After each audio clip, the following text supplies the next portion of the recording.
Waterworks पर स्थित है और 100 साल पहले का इसका गौशाला का इतिहास है, जहाँ बताते हैं कि 5 गौ माता को साथ में लेकर आज 1500 गौ माताओं का संरक्षण करने के कार्य ये गौशाला करती है। इसी के अंग अतिथि वन होटल के रूप में और गृहवन के रूप में विकसित हुआ और अतिथि वन की जितनी भी आय होती है वो 70% आय गौशाला की सेवा में, गौ माता की सेवा में खर्च होती है। 2005 से लगातार अतिथि वन कार्यरत है और उससे पहले जो गौशाला का खर्चा जो चला करता था तो कहीं से 1100 रुपये का, 2100 रुपये का वो चंदा लेके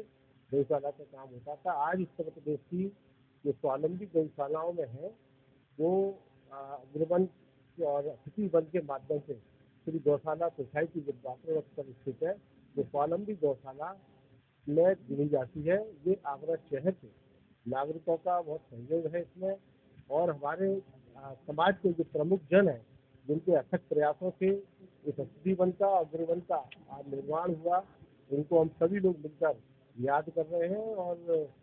आज अतिथि वन की जो डायरेक्टरी है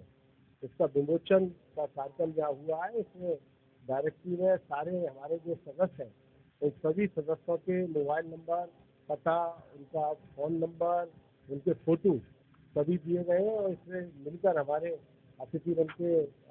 मंत्री और कोषाध्यक्ष जी के द्वारा इसको पूर्ण किया गया है और पूरा इतिहास इस डायरेक्टरी में है और इसका आज बहुत बड़ा हमारा सभी जो सदस्य हैं उन सदस्यों को बुलाकर इसका विमोचन का कार्यक्रम किया है। इस अवसर पर आए हुए सभी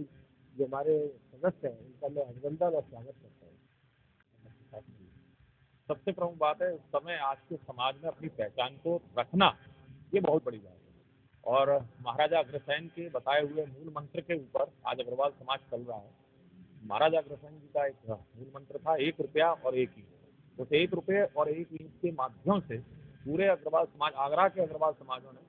पूरा स्थित होकर के, खड़े होकर के उदाहरण प्रस्तुत किया कि भाई हम लोग किस तरीके का कार्य कर सकते हैं। आज जहाँ पर जब रसीदें काटी जाती है तो कहीं रसीद के माध्यम से कहीं कुछ उल्टा सीधा ना हो, उस स्थिति में कम से कम अग्रवालों ने, यहाँ अग्रवाल समाज ने एक ऐसी व्यवस्थाएं निर्धारित की जिस निर्धारीकरण के अंतर्गत में जो यहाँ अतिथि वन की जो आय होगी वह सीधा सीधा धर्म के कार्य के माध्यम से अर्थ में गायों की सेवा के लिए जो है प्रमुख रूप से होगी। गाय हमारी माँ है, उस गाय का संवर्धन, संरक्षण, संपालित, संपोषित और संरक्षण होना चाहिए। इसी के ऊपर, इसी नीति के ऊपर चलते हुए अग्रवाल समाज ने जो हमारे अतिथि वन का जो एक सदस्यता दिग्दर्शिका करके जो पुस्तक का विमोचन आज हुआ है, ये पुस्तक का विमोचन के लिए मैं साधुवाद देता हूँ, धन्यवाद देता हूँ इन युवाओं को। इन नए युवाओं ने आकर के बहुत सारे सदस्यों को खोजा।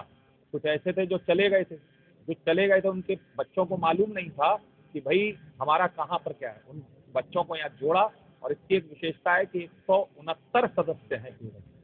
169 169 सदस्यों के ही माध्यम से सारी व्यवस्थाएं चल रही है। बाबा मनकाम शर्मा जी का आशीर्वाद हो और बाबा की कृपा सदैव बनी।